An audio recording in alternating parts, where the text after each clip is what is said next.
बिस्मिल्लाहिर्रहमानिर्रहीम। अस्सलाम वालेकुम स्टूडेंट्स, कैसे हैं आप सब।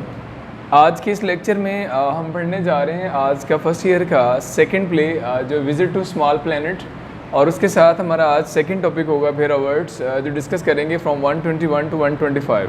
तो आज की बढ़ते हैं पहले टॉपिक की तरफ, जो कि हमारा सेकंड प्ले है visit to small planet by Gore Vidal, and characters की तरफ मूव करते हैं। Visit to small planet, visit का मतलब होता है सैर करना, दौरा करना, और स्मॉल प्लैनेट से मुराद यहाँ पर अर्थ है, ज़मीन, यानी छोटे से सियारे की सैर, मतलब कि ज़मीन की सैर।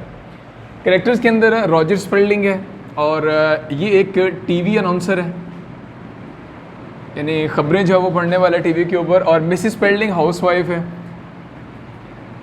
और इसके साथ एलन स्पेल्डिंग इनकी बेटी है, और ये एक यूनिवर्सिटी स्टूडेंट है, और अपने बाप के साथ भी ये हेल्प करवाती है उसके काम के अंदर, यानी कि वो अनाउंसमेंट के अंदर और न्यूज़ वगैरह इकट्ठी करने में।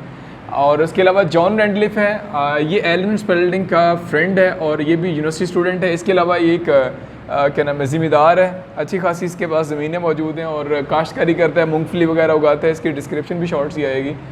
एलन का फ्रेंड है, और ये भी यूनिवर्सिटी स्टूडेंट है, और ये निग्रो है। और उसके बाद जनरल पावर की बात करते हैं, ये एक पुलिस ऑफिसर है, और 8 इसके क्रियूज़ हैं, यानी कि जो अमला है सारा, जनरल पावर ऑफिसर है, और उसका जो अमला है नीचे, उसको 8 का नाम यहाँ पे दे गया।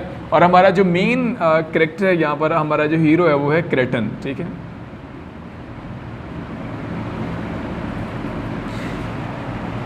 ये सारे का सारा प्ले रात के टाइम पे होता है। इलाके का नाम है मैरीलैंड, और मैरीलैंड के अंदर स्पेल्डिंग हाउस है। और जब प्ले शुरू होता है तो हमें दिखाया जाता है कि मिस्टर स्पेल्डिंग जो है वो अपने कमरे के अंदर मौजूद है, एलन स्पेल्डिंग भी कमरे के अंदर मौजूद है। जैसे मैंने बताया था कि मिस्टर स्पेल्डिंग एक टीवी अनाउंसर है, ख़बरें जो न्यूज़ देता है, और न्यूज़ पढ़ रहा था और बता रहा था एलन स्पेल्डिंग, और साथ में 2 टेक्नीशियन और भी होते हैं, 2 और वर्कर जो यानी कि सेटअप लगाने वाले हैं वो। अब ख़बरें बता रहा था, लोगों को बता रहा था कि अभी आसमान के ऊपर देखा गया, आसमान से कोई चीज़ जो है ना वो ज़मीन की तरफ हरकत करती हुई आ रही है। और बड़े यकीन के साथ मिस्टर स्पेल्डिंग लोगों को बता रहा था अनाउंसमेंट के ज़रिए कि ये कोई शहाब साकिब है, कोई मेटीरियर है जो क्या नाम है, आसमान से कोई तारा टूटा है जो ज़मीन की तरफ बढ़ रहा है। और ख़दशात ज़ाहिर किए जा रहे थे, बताया जा रहा था स्पीड कितनी है, किस एरिए में पहुँच चुका है, क्या चीज़ है, और वाज़ेह वो मंजर जो था वो नज़र आ रहा था आसमान के ऊपर। ये अनाउंसमेंट करने के बाद अपना वो जो न्यूज़, ये जो ब्रेकिंग न्यूज़ होती है उसको वो क्लोज़ करते हैं, सेटअप जो उसको स्टॉप किया जाता है, और बैठ के मिस्टर स्पेल्डिंग अपनी बेटी एलन स्पेल्डिंग से बातचीत शुरू कर देता है, और एलन स्पेल्डिंग को बताता है जॉन रेंडलिफ के हवाले से, और बताता है कि बेटा जो एलन स्पेल्डिंग होती है वो चाहती है जॉन रेंडलिफ से शादी करना, और ये इसके ख़िलाफ़ होता है। वो कहते हैं कि बेटा किसी ज़िम्मेदार से शादी करने के बजाय, यानी ऐसा बंदा जिसके पास पहले ही दौलत है और उसकी इतनी ज़मीनें हैं, उससे शादी करने के बजाय आपको किसी एम्बिशियस बंदे से शादी करनी चाहिए। ऐसा बंदा जो मेहनती हो, जो पुरज़म हो, और ज़िंदगी में कुछ करना चाहता हो, कुछ नाम बनाना चाहता हो, उससे शादी करनी चाहिए आपको। जबकि एलन स्पेल्डिंग जो है वो बज़ीद है, अपने बाप से बार बार इसरार कर दिया कि मैंने जॉन से ही शादी करनी है। असल में जॉन एक बहुत बेहतरीन फ़ुटबॉलर भी होता है, बेस्ट फुटबॉल प्लेयर होता है, और एलन को फ़ुटबॉल जो है वो बहुत पसंद होता है। इस वजह से भी उसकी लाइकिंग होती है जॉन की तरफ, क्योंकि वो एक बेस्ट फुटबॉल प्लेयर होता है। घर के अंदर ही जॉन रेंडलिफ भी मौजूद है, और अचानक से बाप बेटी बात कर रहे हैं रूम के अंदर, यानी स्पेल्डिंग मौजूद है प्लस एलन स्पेल्डिंग मौजूद है। इतने में बाहर से एंट्री मार देता है जॉन भी, और जॉन कहते हैं कि मैंने आसमान से कुछ चीज़ नीचे उतरती हुई देख रहा हूँ, और वो बड़ी तेज़ी के साथ हमारे रोज़ गार्डन की तरफ उतर रही है। डिस्क्रिप्शन घर की कुछ इस तरह की साइडों पे कमरे मौजूद हैं, और इन्होंने एक लॉन बनाया हुआ है, रोज़ गार्डन, जिसमें फूल वगैरह लगाए हुए हैं, और आके वो इन दोनों को बताते हैं कि मुझे कुछ चीज़, कोई स्पेसशिप लाइक चीज़ जो ना हमारे घर की तरफ उतर रही है, लॉन की तरफ। और बिलीव नहीं करता क्या नाम है, मिस्टर स्पेल्डिंग कहता है कि ऐसे कैसे होता है, स्पेसशिप ने हमारे घर क्या लेने आना है। अभी वो बात चल रही होती है, इतने में आवाज़ आती है, और जॉन रेंडलिफ जहाँ वो फ़ौरन भाग के बाहर आता है। इतने में वो जो स्पेसशिप होती है, जो ओवल शेप होती है, बेजवी शेप की, इस तरह की शेप होती है इसकी, और वो उनके रोज़ गार्डन में लैंड करती है। लैंड करने के बाद इसका दरवाज़ा जो है वो खुलता है, और उसमें से निकलता है बाहर क्रेटन, जो इस प्ले का मरकज़ी किरदार है, जो सेंट्रल कैरेक्टर है क्रेटन।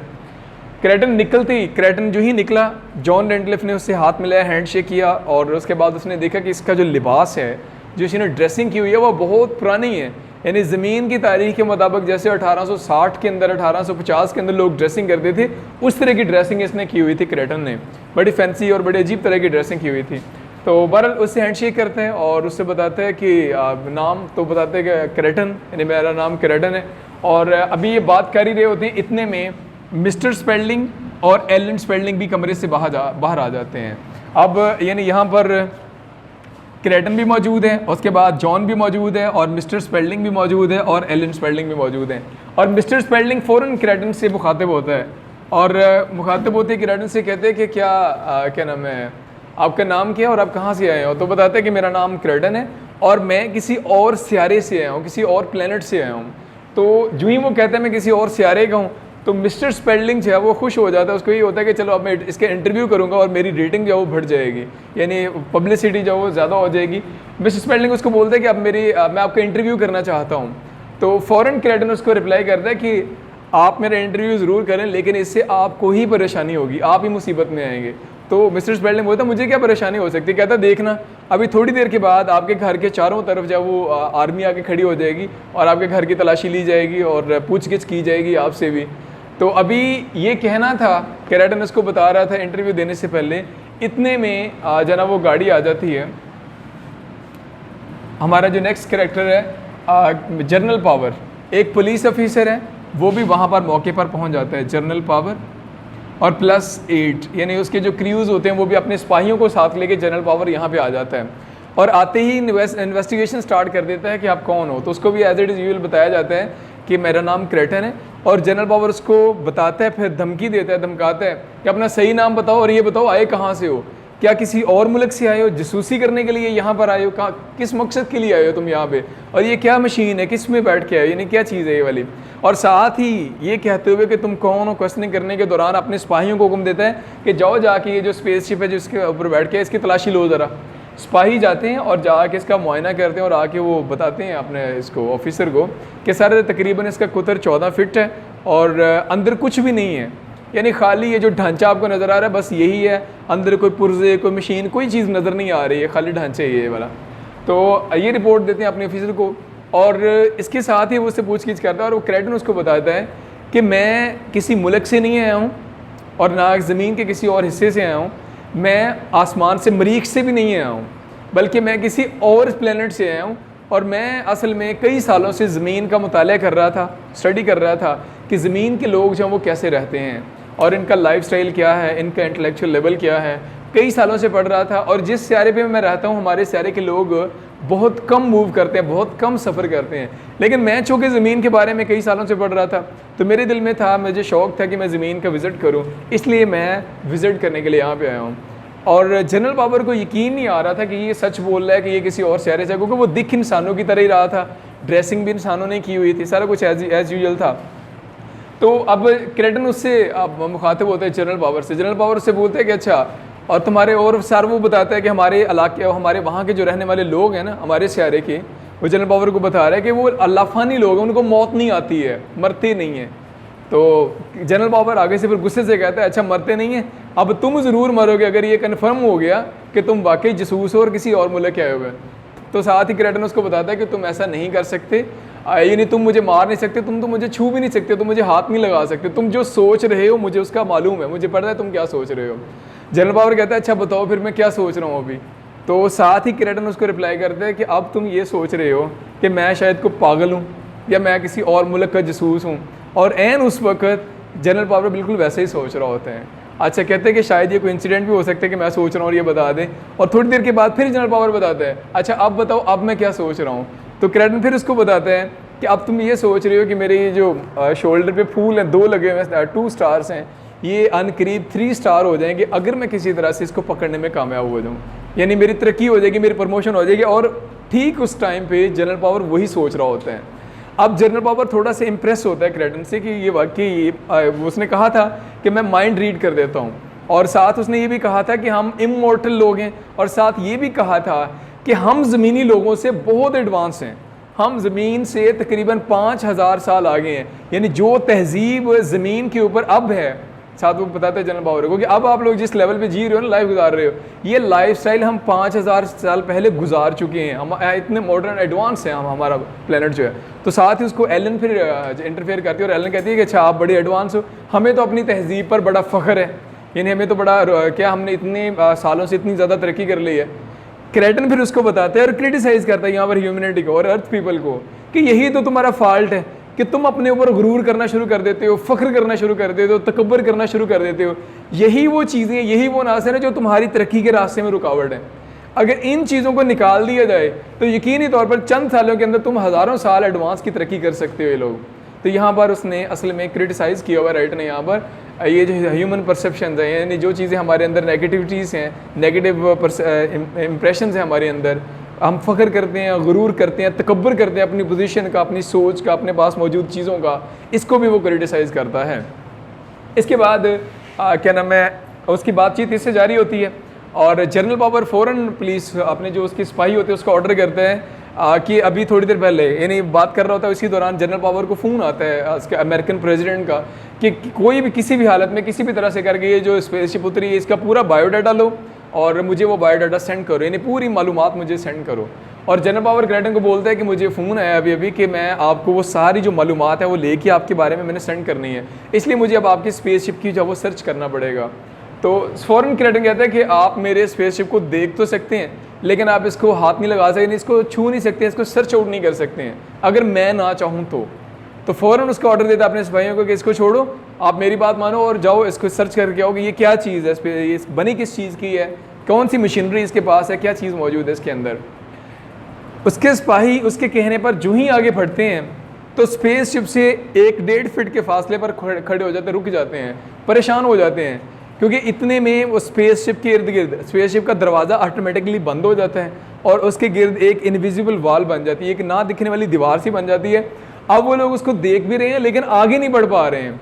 इसका मतलब है कि उसके पास कोई एक्स्ट्रा ऑर्डिनरी पावर्स भी थी क्रेटन के पास और मुतासर होते हैं। और साथ वो मिस्टर स्पेल्डिंग से कहता है क्रेटन कि अगर आप चाहो तो मैं फिर यहाँ से वापस चला जाता हूँ, यानी अगर आपको अच्छा नहीं लग रहा और ये इतना आपको तंग करेंगे, आपको भी इन्वेस्टिगेट करेंगे, तो अगर आप कहो स्पेल्डिंग तो मैं यहाँ से चला जाता हूँ। मिस्टर स्पेल्डिंग कहते हैं नहीं कोई बात नहीं, आप रुको हमारे घर के अंदर ही। और जी वो कहते हैं ना कि मैं चला जाता हूँ स्पेल्डिंग, अगर आप कहो आपके घर से, तो इतने में जनरल पावर जो कि वो पुलिस ऑफिसर है वो फिर कहता है आप कहीं नहीं जा सकते, आपके घर को चारों अतराफ से क्या कर लिया गया है, घेर लिया गया है, पुलिस यानी आर्मी आपके घर के चारों अतराफ मौजूद है, अब आपने कहा इस घर से निकल नहीं सकते, मूव नहीं कर सकते हैं। तो जनरल पावर उसको बोलता है कि आप जो सोच रहे हो ना वैसा कभी नहीं होने वाला। तो अब फिर तीसरी दफ़ा, पहले भी 2 दफ़ा बताया उसने, तीसरी दफ़ा कि जो सोच रहे हो वैसा नहीं होने वाला। तो जनरल पावर बताया क्या सोच रहा हूँ मैं, तो क्रेटन कहता अब तुम ये सोच रहे हो किसी भी तरह से करके मैं इसकी ये जो स्पेसशिप है ना इसको तबाह कर दूंगा, अगर इसको तबाह कर दूंगा तो यकीनी तौर पर ये कहीं भी नहीं जा सकेगा और बाहर निकलने के चांस है ही नहीं, क्योंकि बाहर हमारे आर्मी के लोग खड़े हैं। तो ऐसा नहीं होने वाला, अगर तुम ऐसा कोई हमला करोगे तो इससे सिर्फ मिस्टर स्पेल्डिंग का ये जो बाग है ना यही तबाह होगा, मेरी स्पेसशिप को कोई नुकसान नहीं होने वाला। और एन उसी लम्हे क्रेटन जो जनरल पावर होता है वो यही सोच रहा होता है कि इसके स्पेसशिप को तबाह कर दिया जाए ताकि ये उड़ने के काबिल ना रहे और ये बाहर निकलेगा नहीं, क्योंकि बाहर आर्मी के लोग मौजूद हैं।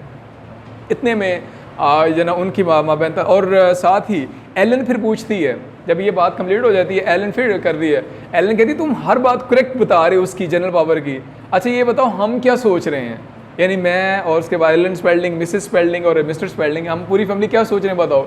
तो कहते हैं कि तुम जो कुछ सोच रहे हैं ना उसको सोच के मेरा दिमाग चकरा रहा है, यानी इतने नेगेटिव इंप्रेशन है आपके माइंड के अंदर, इतनी सोचें हैं, 1-2-4 चीज़ें नहीं है, इतनी ज़्यादा सोचें आप लोग सोच रहे हो एट द सेम टाइम कि मेरा सर चकराना शुरू हो गया आपके दिमाग पढ़ने के बाद। और ये कहते हुए उसके बाद वो कहते हैं कि यानी साथ ही वो बड़े एटीट्यूड के साथ बोलते हैं कि एक्सक्यूज़ मी मुझे थोड़ा आराम करना, रेस्ट करनी है, इसलिए वो वहाँ से निकलते हैं और एक रूम की तरफ बढ़ता है।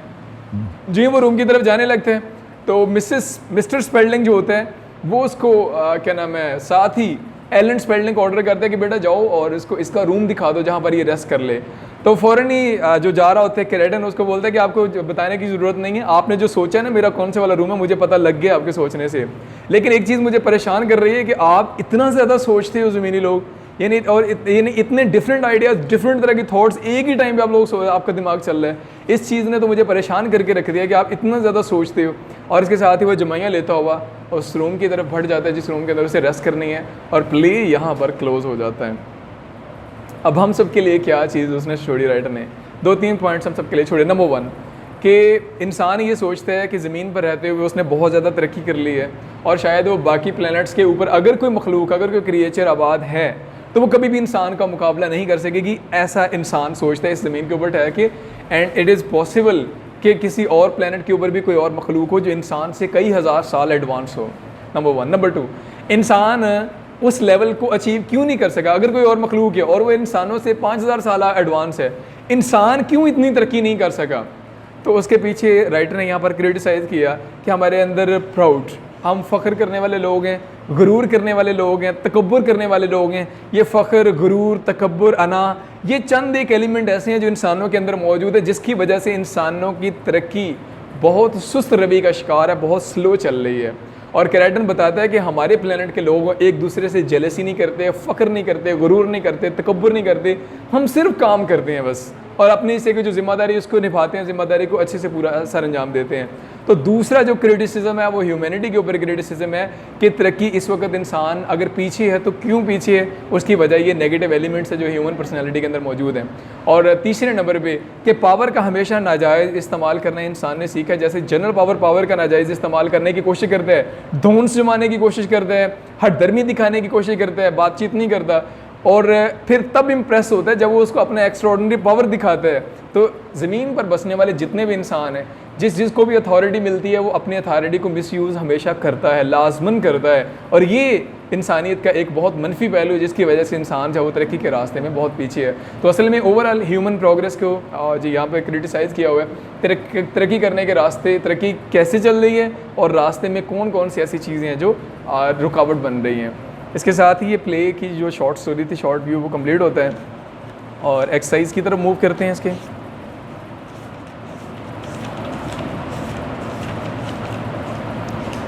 एक्सरसाइज में इसके टोटल 10 क्वेश्चंस हैं और डिस्कस करेंगे 10 क्वेश्चन। सो मूव ऑन तो question number 1, how does क्रेटन prove is extraordinary power? क्रेटन अपनी गैर मामूली ताकत को कैसे शो करता है, कैसे दिखाता है?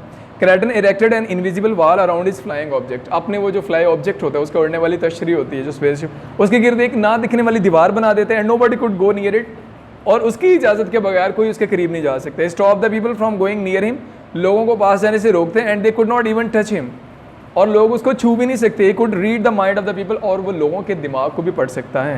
What is the purpose of Kreton visit? Kreton के दौरे का असल में मकसद क्या था? Kreton has been studying the earth for so many years, कई सालों से वो पढ़ रहा था इसके बारे में। He has learn certain facts about the earth and it's inhabitants, ज़मीन और इसके बाशिंदों के बारे में उसने काफ़ी मालूमात इकट्ठी की थी पढ़ के। Now you want to get first hand knowledge about this small planet, अब वो इस सियारे के बारे में फर्स्ट हैंड नॉलेज, यानी प्रैक्टिकल नॉलेज, अमली जो है ना वो तौर पर देखना चाहता था जो उसने पढ़ा हुआ था। Question 3, how much advance is civilisation of Kreton than that of earth? ज़मीन से कितनी एडवांस है तहजीब वहाँ की? Civilization of Cretan is far advanced than that of Earth. Inhabitants of Cretan planets are very much advanced in science and technology.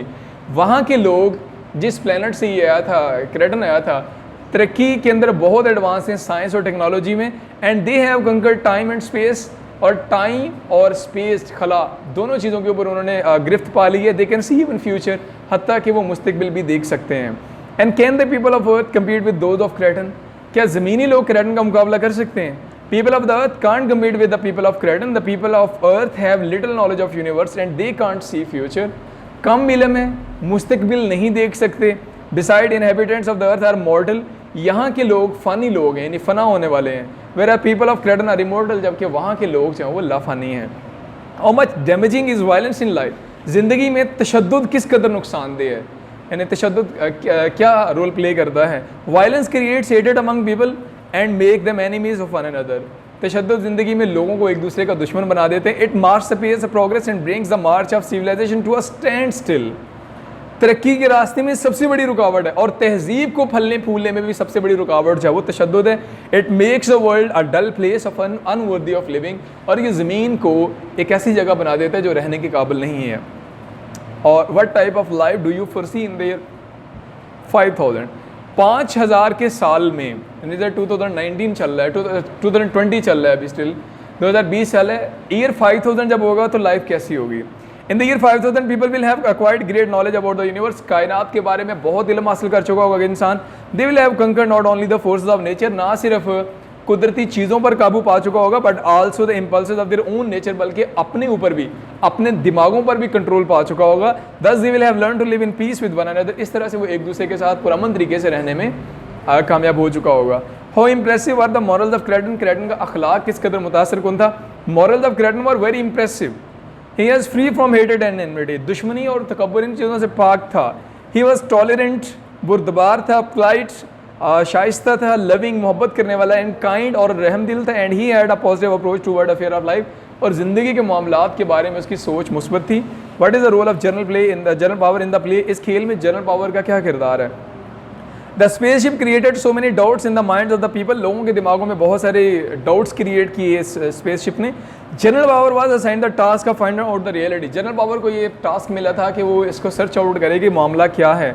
He at last succeeded in taking the things clear by shaking off the doubts about the flying objects in Creton, और आखिरकार उसने search करके ये शक clear कर दिया था कि ये किसी मुल्क का जसूस नहीं बल्कि किसी और प्लेनेट का बाशिंदा है। What is the theme of क्रेटन study, क्रेटन के मुताले का मकसद क्या था। Cretan has been studying the people and the life on earth for so many years. Now he has come to the earth so to study the people of to familiarize himself with the conditions prevailing upon the planet of earth. कई सालों से पढ़ रहा था, अब ज़मीन पे आया था ताकि देख सके कि जो पढ़ रहा था उसके मुताबिक ही, यानी जो मालूमात थी कि उसके मुताबिक लाइफस्टाइल चल रहा है। And how does क्रेटन impress general power, आज की एक्सरसाइज का लास्ट क्वेश्चन। क्रेटन जनरल पावर को मुतासर कैसे करता है। General power is greatly impressed by क्रेटन, his straight forwardness, उसकी साफ गोई, sincerity, Ikhlas and gentle nature, और उसकी जो नरम मजाजी है, आर ऑफ ग्रेट वैल्यू, बड़ी अहम थी। And these qualities develop a positive approach in him and his morals are a great message for the peoples living on the earth, ज़मीन पर रहने वालों के लिए उसका इखलाक जो था वो बहुत बड़ा मैसेज था। इसके साथ ही हमारी एक्सरसाइज आज की कंप्लीट होती है, यूनिट सेकंड की। और आज का अपना जो सेकंड टॉपिक है पेयर ऑफ वर्ड्स हैं, आज हम डिस्कस करेंगे from 121 to 125। So first one here is human, इंसानी।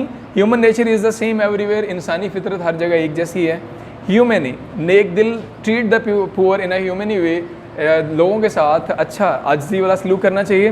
हील, सेहतमंद होना, the wound will heal up in a few days, चंद दिनों में जख्म ठीक हो जाएंगे। हील, एडी, he felt pain in his heel, और उसने अपनी एडी में दर्द महसूस की। आइस, बर्फ़, I buy ice from the shop, मैं दुकान से बर्फ़ खरीदी। एंड स्नो, कुदरती बर्फ़, the mountains were covered with snow, पहाड़ियाँ जो थी वो बर्फ़ से ढकी हुई थी। आइडल, बेकार, डोंट सिट आइडल, बेकार मत बैठो। Idol, Buddha, the Hindus worship idol, जो हिंदूज हैं वो बुतों की पूजा करते हैं। इंडस्ट्रियल, आज का लास्ट पेयर ऑफ वर्ड सनती, Faisalabad is an industrial city and industrious, मेहनती, he is very industrious teacher, वो बहुत मेहनती उस्ताद हैं। इसके साथ ही आज का हमारा सेकंड टॉपिक भी कंप्लीट हुआ और सेशन क्लोज है आज का, यानी आज की जो क्लास है हमारी। और इसके अलावा अगर आप